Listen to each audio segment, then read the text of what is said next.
La particularité de cette édition 2025, on l'a mise sous le sceau donc des pères fondateurs de l'UADS, à savoir M.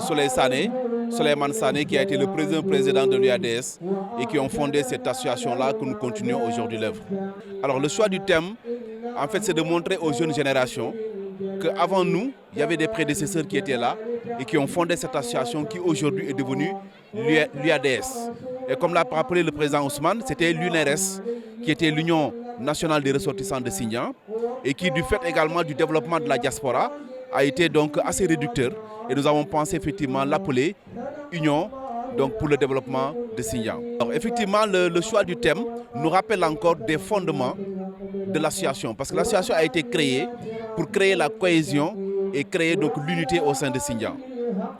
Au-delà donc de cette unité, c'est cette association qui a créé le premier lotissement de Sindian, et ça c'est depuis les années 1973. Donc ce qu'on appelle aujourd'hui la jeunesse, c'est de continuer cette mobilisation, mais derrière l'islam. Parce que l'islam, comme l'a rappelé tout à l'heure le conférencier, c'est un facteur d'unité. L'islam va au-delà même des musulmans, adresse la question de l'humanité. Parce que Mohammed sallallahu alayhi wa sallam a été envoyé envers l'humanité et non envers un peuple.